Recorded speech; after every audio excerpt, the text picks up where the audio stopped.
There are places you go to escape the world, but sometimes that very world never lets you come back. A lakeside resort on Lake Michigan, famous for its digital detox experience, no cameras, no internet, on a Saturday night. A young woman named Nia Carter, a spa attendant, was last seen taking a walk along the lake at 10:10 p.m. More than 3 years have passed, and to this day, no one dares swim out to the middle of that lake. There were no cameras, no witnesses, only a pair of rubber sandals left right at the water's edge. If there was ever a place where Nia Carter can leave behind the fast-paced city life, it was Stillwater Lake, a place so quiet. It felt like even the wind had been told to keep silent. She arrived there in early June, having been hired for the summer recruitment at the resort of the same name, Stillwater Grove. Nia was a 27-year-old woman who had graduated in physical therapy from a community college south of Chicago. She wasn't tall or striking, but people always remembered her for her gentle smile and the hands that could melt away anyone's tension with a single touch. In her job application, Nia wrote, "I believe touching others is a way to help them listen to themselves again." That wasn't just a professional skill, it was part of who she was. She was born into a working-class family. Her mother, Denise, worked as a nurse at a public hospital, while her father, Terrence, died in a workplace accident when Nia was only 7. After that, she and her mother moved in with her grandmother in Mississippi, to an old wooden house with a wide porch overlooking open fields. Despite the hardships, Nia excelled at school and developed a deep love for biology and psychology. She once told her mother, "I want to understand how pain changes people, unlike many young adults chasing fame or a quick fortune." Nia chose a slower path, helping people heal, one person at a time, one step each day, at Stillwater Grove. She quickly became a favorite among guests. Older visitors often called her Healing Hands. She didn't talk much, rarely used her phone, and had a profound love for nature. Nia would often spend late afternoons walking alone along the lake, carrying a small notebook and a pencil to jot down her thoughts and observations of the grass, water, and sky. A coworker once said Nia didn't need anyone to listen to her. She just needed the world to stop being so loud. Stillwater Grove was unlike any other place. There was no Wi-Fi, no phone signal, no alarm clocks or blaring background music. All you could hear in the morning was the hum of insects, the soft rustle of pine needles falling on tent roofs, and the gentle splash of water against the rocky shore. The resort was built on the philosophy of retreat to return, a quiet way of life meant to bring people back to the basics, breathing deeply, eating slowly, and truly connecting through touch. Nia seemed to blend into that rhythm as if she had always belonged there. Her coworkers recalled how she never rushed, even when guests lined up for massages or therapies. She maintained her own pace, calm and deliberate, unlike many of her peers who chased constant motion. She chose to truly live. Her typical lunch was just an apple, a handful of almonds, and her soft leather notebook in it. She sketched the lake, scribbled fragments of guest conversations, and recorded the strange dreams she remembered upon waking at dawn. Yet even in this serene setting, there were moments when Nia seemed uneasy. A kitchen worker remembered seeing her startle and turn around sharply at the sound of footsteps behind her. A regular guest recalled that she once asked, "Does anyone else walk around the lake late at night? I've seen someone a few times." But she never filed an official report, and she always declined offers to walk together, saying, "It's quieter when I'm alone." What made Nia different was that she didn't just touch people's bodies. She seemed to reach the quietest parts of them. Many who left the resort sent personal thank you letters to her, even if they'd only spent 10 minutes in her company. She didn't lecture or overdo anything. She simply showed up. It was as if her presence itself was a gift, and everyone who met her felt it. On the last day, she was seen. The sky was overcast with drifting clouds. Stillwater Lake was almost perfectly still, reflecting the pale gray sky like a giant sheet of glass. That morning, she worked as usual 2 massage sessions back to back, one for a returning guest and one for a newcomer. Both left positive comments in the resort's feedback book. She ate lunch alone, then was seen sitting under a tall pine tree near the lake's edge, writing something in her notebook. A maintenance worker reported that around 4:30 p. MSM. He saw Nia standing near the side gate used only by staff, speaking with a man he didn't recognize. He was tall, wore a hat, and stood very close to her. I thought maybe he was an ex-boyfriend or something because she looked uncomfortable, but I couldn't hear what they were saying. When I got closer, they were gone. When questioned later, he couldn't recall the man's face clearly because the sunlight was glaring, and he didn't dare stare that same day. A guest reported seeing an unfamiliar car parked near the drainage culvert by the reed bed's dangerous, slippery area where staff usually avoided going.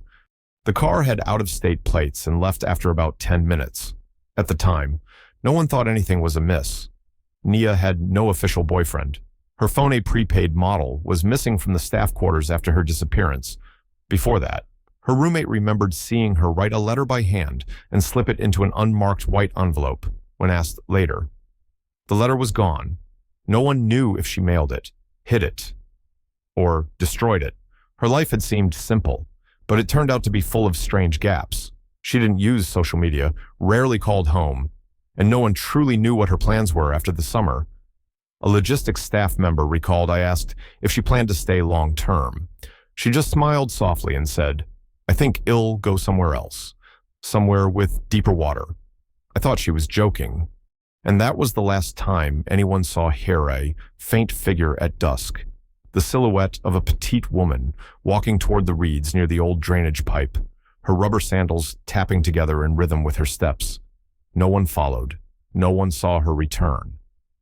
That night, Nia's final shift ended at 9:45 p.m., right on schedule.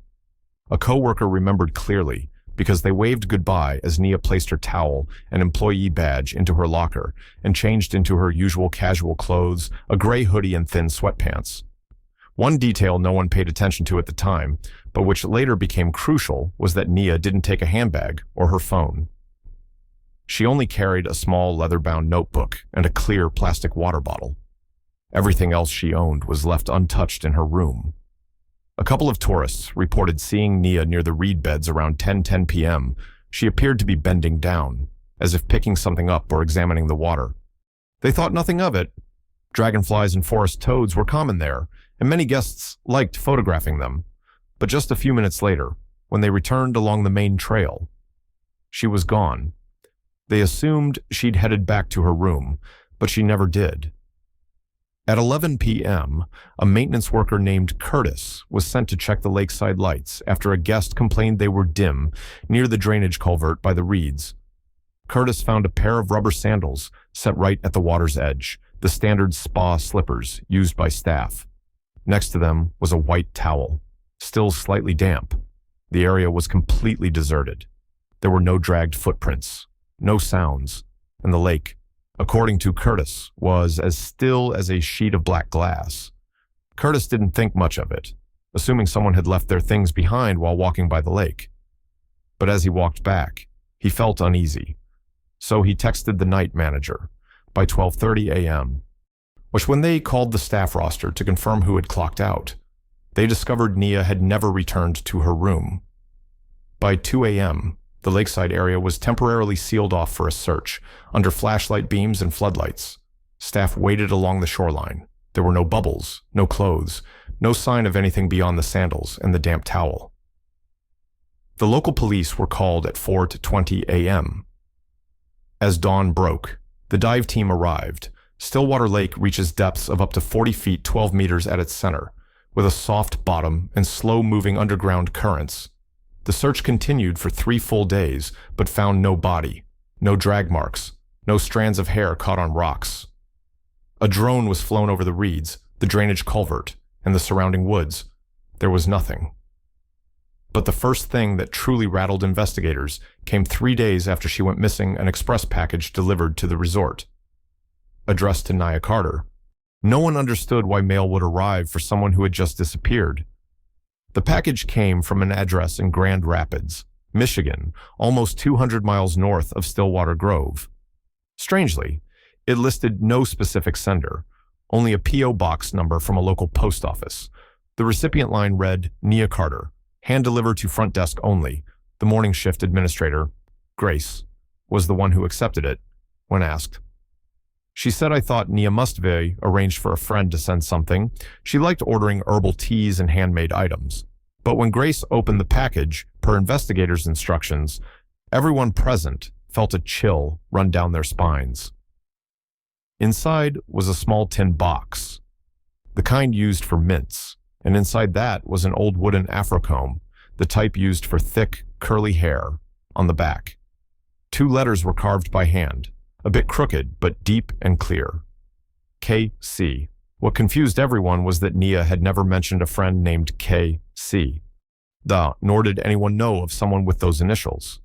There was no letter, no message, but the most disturbing detail, the comb was coated with fresh lake moss, still damp and not yet dried. Investigators began asking tough questions. If this was a prank, the person had to know the resort and where Nia worked. If it was a warning, why send a comb something that wasn't hers? Or could this be a message from Nia herself? If so, when? And how could she have sent it, and if not? Then who was K.C.? The Grand Rapids post office's package drop-off cameras were reviewed, but like many rural areas, there was no footage. The P.O. box was registered under a fake name, with the rental paid in cash every 3 months. There was no way to trace it. Meanwhile, Nia's co-workers shared a detail that shifted the investigation's course a week before she vanished. She'd been seen alone near the drainage culverta place, avoided by most due to mosquitoes and thick undergrowth. She sat there for nearly an hour, with no book or phone, simply staring into the water. When someone approached, she quietly stood up and walked away without a word. A cleaning staffer remembered I asked what she was doing there. She smiled softly and said, "Just listening to the water tell its stories."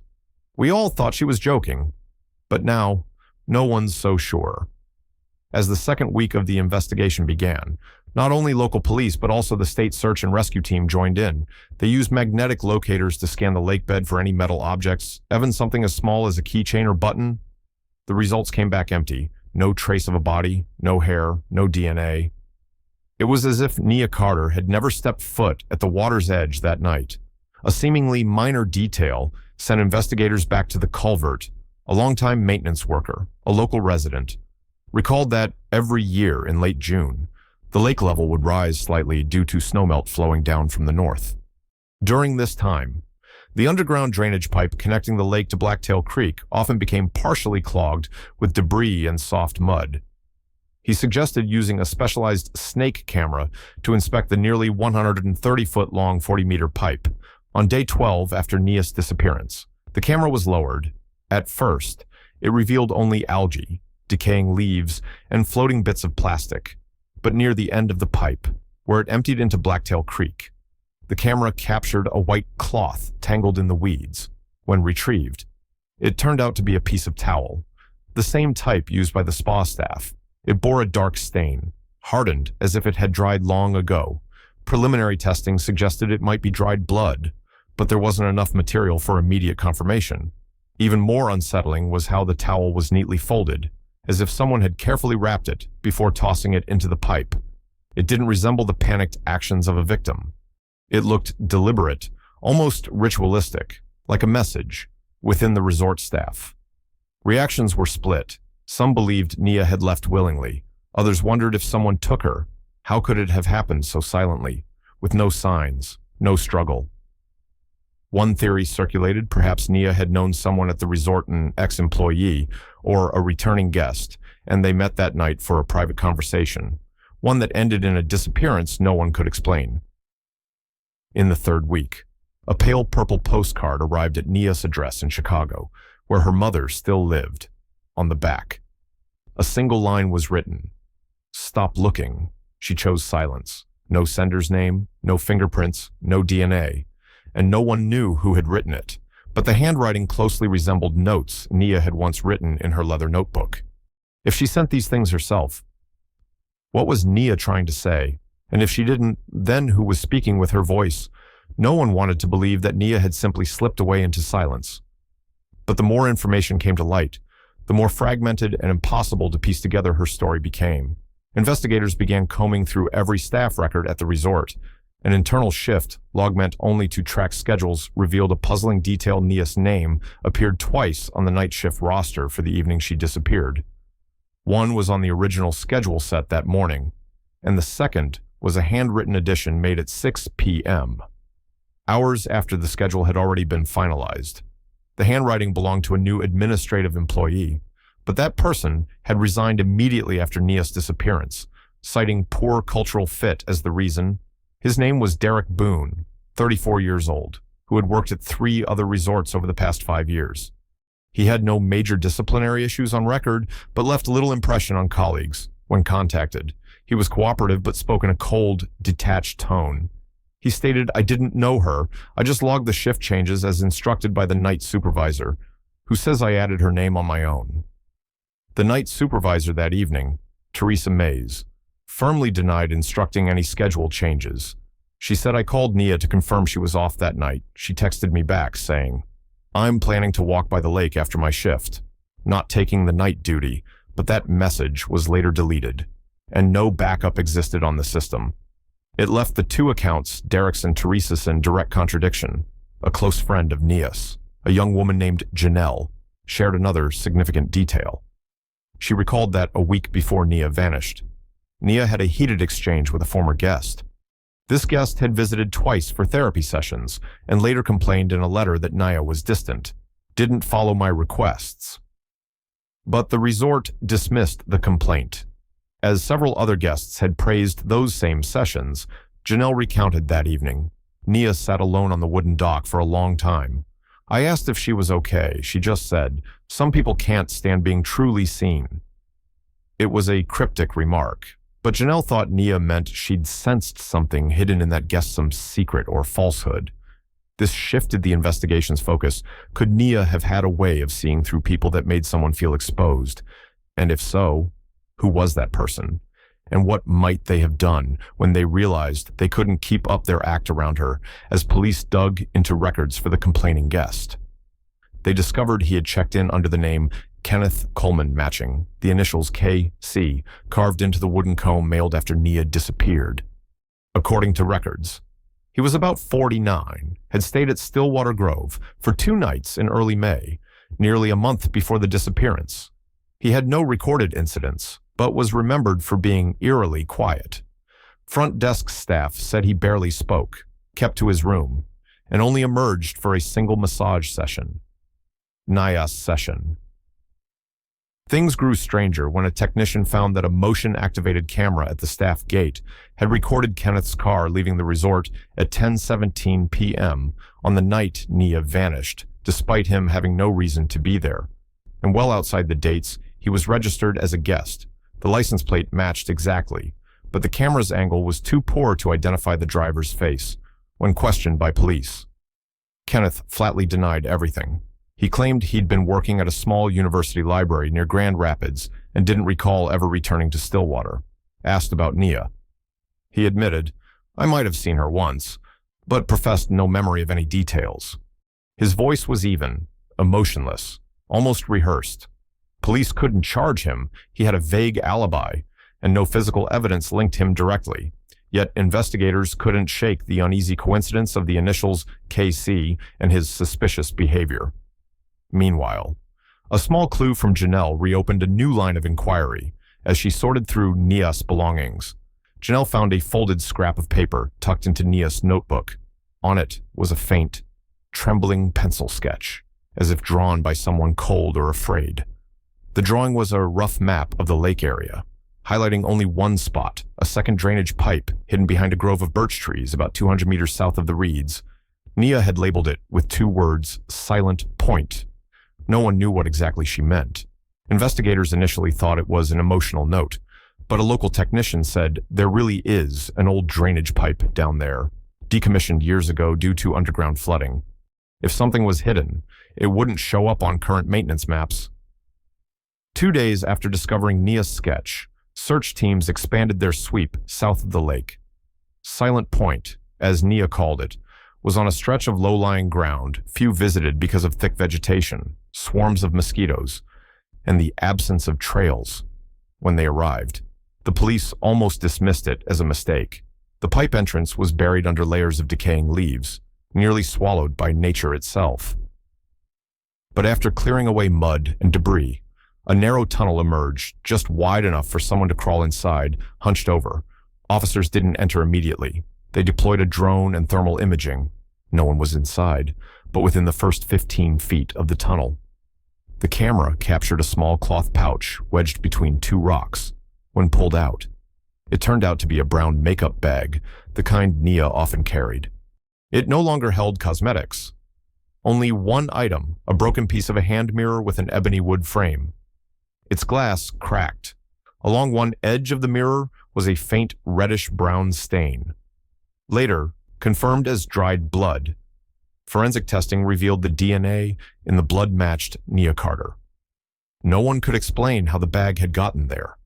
The location was too remote and difficult to access without deliberate effort. More importantly, the bag had been carefully placed, not tossed. The mirror shard was angled so that, from a specific vantage point, it would catch the sun's light like a signal left behind.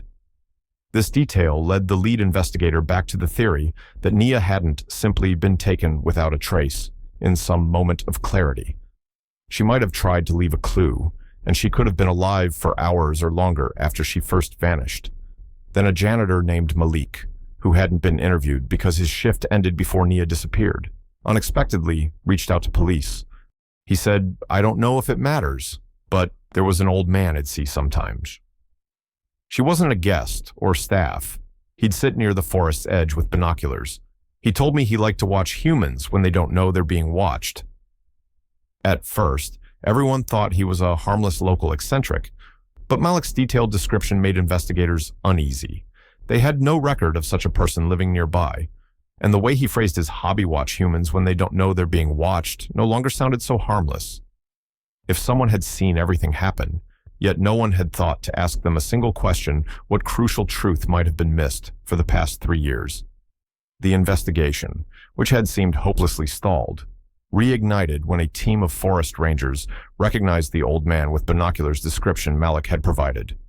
They identified him as Elmer Tate, around 70, who lived in a secluded wooden cabin near the edge of the national forest, about 3 miles by trail from Stillwater Grove. Elmer was a retired firefighter who'd lived alone since his wife passed away. Locals called him the Looker because he often sat by his lookout window, scanning the lake through an old military binocular. No one questioned why he was always watching or what he might be writing down when police reached his cabin. Elmer was cooperative but wary. His home was cluttered with books, maps, and old equipment inside a metal cabinet. They found notebooks filled with hundreds of hours of recorded observations dating back to 2009. Every day, he had meticulously logged the times, behaviors, even subtle movements of anyone passing by, how they walked, paused, or turned their heads. Elmer insisted it wasn't a hobby. It was, in his words, a way to keep the lake safe because, as he said, the lake swallowing people didn't just happen once. When asked about the night Nia disappeared, Elmer opened his log to the exact date, June 22nd, 3 years prior. His notes were sparse, but chilling enough to stop investigators cold. 9:48 p.m. Brown-skinned girl, gray hoodie, walking alone. 9:59 p.m.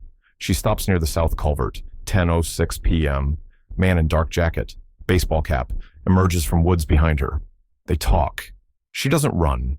They leave together toward the culvert. When asked why he hadn't called the police, Elmer fell silent, then quietly said, "She wasn't afraid." She nodded to him. I thought he was someone she knew. This testimony upended everything investigators thought they knew. Had Nia not been taken by force? Had she left willingly with someone? If so, how had no one at the resort seen the man before Janelle, Nia's closest friend? Was stunned when she heard Elmer's account.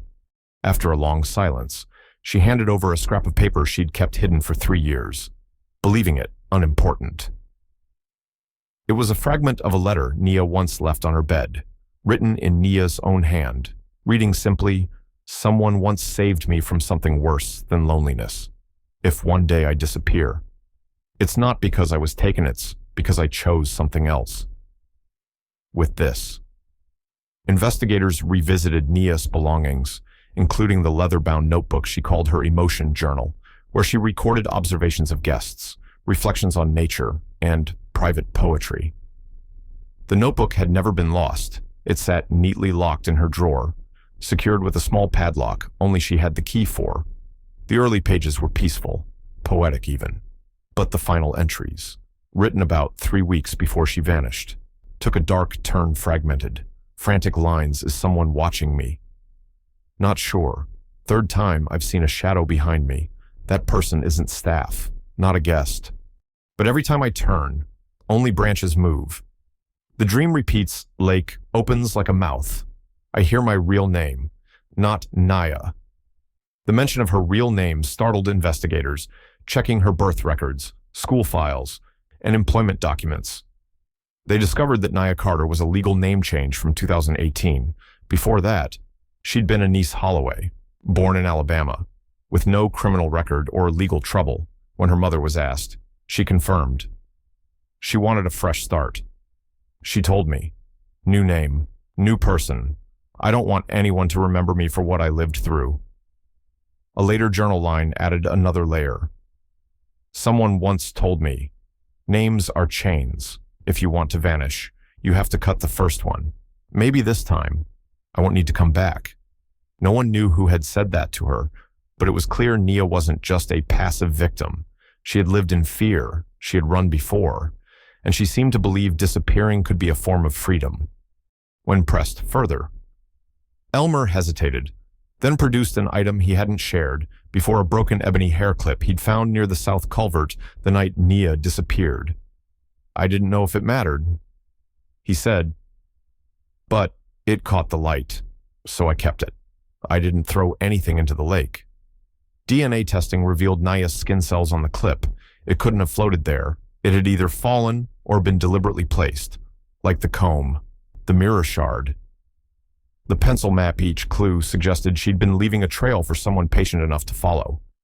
Investigators retraced the packages linked to Niathi's wooden comb, the postcard reading she chose silence, though each parcel came from a different shipping location. They shared one pattern at every post office. Clerks remembered an older white man, roughly 59, wearing a baseball cap, paying cash, never using a smartphone. While security footage was blurry, one postal clerk recalled he barely spoke. But once, when I asked if he wanted a label, he gave a small smile and said, "No need. Shall understand. From this." Police began to sketch a portrait of an elusive figure, a sender who left no fingerprints, varied his locations, but delivered each item like breadcrumbs guiding the search, not hiding it. He wasn't trying to vanish. He was playing a game of reveal just enough so investigators felt like they were making progress. The first unmistakable sign appeared at an abandoned roadside cabin where spa staff once rested during a group outing a month before Nia vanished. Inside, a message was etched into the wooden wall. Find her in the silence. Only the unseen is ever truly present. The handwriting matched that of the postcard. Behind the cabin, hidden under decaying leaves, lay a small fabric pouch containing a silver women's ring. Inside the band were the engraved initials NC, the same high school graduation ring Nia's mother confirmed had been lost when Nia was 18. The question now, who could have held that ring for years, and why return it as a final token? More chillingly, who knew both her birth and changed names, and if that person knew her before 2018, could he have been the reason she fled in the first place? An FBI behavioral analyst concluded, it looks like she escaped someone, and he refused to be forgotten. Each package is a reminder I'm still here, and the one who knows you best. That's when investigators revisited Kenneth Coleman, the guest, who argued with Nia, a detail that had never been checked: his signature on the therapy form. When compared to the handwriting on the cabin wall and the postcard, the match was 94%. The sender, the watcher, and the missing woman, they might once have been 3 separate points, but that circle Nia had once broken, and he never let it stay broken. With handwriting evidence establishing a match, police issued a summons for Kenneth Coleman to be questioned a second time, this time not as a passing witness, but as a potential suspect. The interrogation lasted 4 hours. Yet Kenneth maintained a calm, almost indifferent demeanor. He didn't deny knowing Anise Holloway from years ago, but he denied any involvement in her disappearance. I did know her. She once needed help, but then she chose to disappear. I respected that. Everything else is in your imagination. And in that sentence, the truth slipped out because no one had mentioned the name Anise Holloway to him. Nia's birth name had never been made public in any record. It was the first indirect proof that Kenneth knew far more and for far longer than he should have. Pressed further. He admitted they had lived near each other when she was a child. Kenneth, more than 20 years Nia's senior, had been a close friend of her father when they worked at a shipyard in Alabama. After her father's death, he said he helped the mother and little girl for a while. What he didn't say, but what sealed judicial records confirmed, was that he had been investigated, though never charged, for alleged inappropriate contact with a minor in 2007.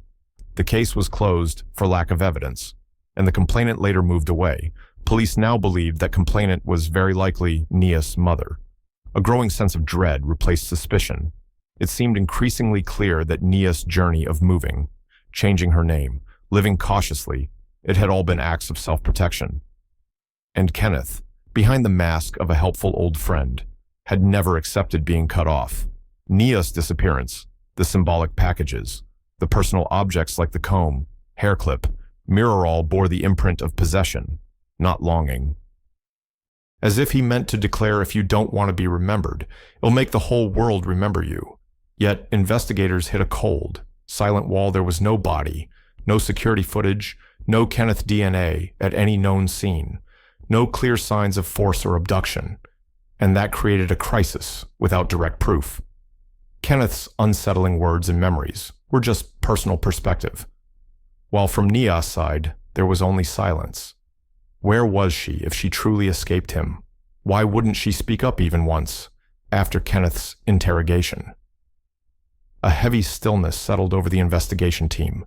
No one said it aloud, but they all knew without physical evidence. Every disturbing clue pointed only to suspicion, no certainty.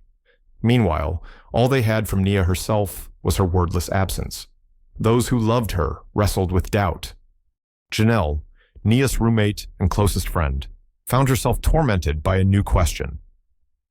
What if she truly doesn't want to be found? What if, by searching, we're dragging her back into her nightmare? That thought echoed through her mind, night after night. She remembered Nia whispering once in her sleep, "Don't let them rebuild it all. Let it sink."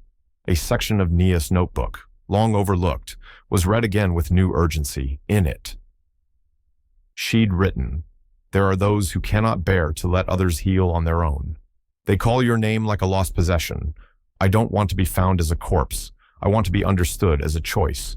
Those lines became a legal and moral quagmire for the investigation team. If Nia truly chose to cut all ties, leaving only cryptic traces, did they have any right to force her return? And if someone clung to her past to keep control, whether through twisted affection or shared history, was that love or manipulation? The media seized on the mystery. A major news outlet ran an article titled, "The Vanishing Woman, Does She Need Rescue?" or Peace. The piece ignited fierce debate. Some argued Nia must be saved from a dangerous stalker. Others insisted that dredging up her past and exposing private details was the true harm, violating what might have been her last sanctuary. For the first time since Nia's disappearance, her mother, Denise, broke her silence in a televised interview. Her mother, "I want to hold my child. But if she found peace by walking away from it all, then I don't want the world to drag her back to what once made her run." It was not a statement of resignation, but of a mother who once raised a child with her own hands, now forced to love her by letting go, not by clinging. She didn't ask for help finding her daughter. She simply asked that no one force her to relive what she had tried so hard to leave behind. One last report reached the police from an elderly lakeside watchman named Merton, who'd worked at Stillwater Grove over 15 years earlier and still lived in a small cabin west of the lake. He claimed that 3 days after the final package was sent to Nia's mother, he saw a female figure on the trail towards Silent Point. The silhouette appeared for less than a minute before disappearing behind the underbrush. He didn't chase, he couldn't be sure, But what made him believe it was Nia was the pale gray scarf draped over her shoulder, and the way she walked, unhurried, calm, never looking back. Police considered the sighting unreliable, but Janelle, upon hearing the description, broke down in tears. Only Nia walked like that. She always moved like every step had its own quiet music. There was no way to confirm it, no camera, no photo. Only the word of an old man who'd lived his whole life beside the water and recognized the presence of someone passing through it. By then, the final question was no longer, who did this to Nia, but do we have the right to call someone missing? If they chose to disappear, the debate exploded online. Many, especially Black women, saw themselves in Nia's journey, not in fear, but in the fierce desire to disappear on their own terms, to leave without apology, to live a life no one could hold hostage. Then, a TikTok account appeared under the name Water Silent 29, posting a short, handwritten poem. Those who belong to the water will never choose the shore. Don't ask why they don't return. Maybe they never really left. There was no face, no voice, but the handwriting matched Nia's journal exactly, and the post vanished after 24 hours, deleted forever. No police trace of the account, no investigation found its source. But for those who knew Nia, they didn't need proof. If someone you love is still alive, but no longer living in your world, can you love them enough not to drag them back? 3 years have passed. Stillwater Lake is no longer the coveted destination it once was. Several areas have been permanently closed, with free camping no longer allowed. The southern culvertons, called Silent Pointus, now just a stretch of wild grass and overgrown shrubs. No one searches anymore. No one calls that girl's name over rescue radios or loudspeakers. Only the wind remains, and the soft lapping of water against stone. Nia's mother, Denise, still lives in her small house on Chicago's South Side. She's planted more flowers in the yard and kept her daughter's room almost exactly the same. Except for one change, the old photo of Nia from high school back when she was still Anise Holloway has been replaced by a simple white wooden frame. Inside the frame, there is no picture, just a handwritten line, "You're still here." Just not in the way everyone expects. She doesn't cry when reporters ask about her daughter. She simply looks out the window, where soft sunlight spills across the grass. She wasn't taken from me. She just chose a different place to breathe. Janelle, Nia's closest friend, now works as a coordinator at a therapy center for Black women who've experienced identity crises. In group sessions, she sometimes speaks of a friend who understood what the whole world never heard. No name, no address, just a person who knew how to be present in silence. Elmer, the old watcher, moved away. His cabin now stands empty. In the final entry of the journal he left behind, he wrote, "She didn't vanish. It's just that from the shore. You can't see who's drifting beneath the quiet." The last detail one that left many with a lump in their throats came from a tourist family passing by the lake early this June. Their 8-year-old daughter found something floating near the shore, a wooden comb, carved with the letters KC, but now marked with a thick black ink Linneon single, bold slash, through the 2 initials, as if someone had finally declared, "I once belonged to that memory. Now I don't." The disappearance of Nia Carter or Anise Holloway has never officially closed. There is no presumed deceased file, no conclusive news bulletin, only a long, unbroken silence that stretches on even now, silent like the surface of Stillwater Lake at dawn, before anyone steps near. Yet the question has changed. It's no longer who took something from her, but if you've spent years living with a name that wasn't yours, a memory you didn't create, and a shadow always following close behind when you finally walk away. Do you ever look back? Maybe Nia was once a victim, but maybe she was the first among us to choose a freedom that didn't require explanation. Not everyone who disappears is a loss. Not everyone who stays is truly here. And not every story needs to end with a period.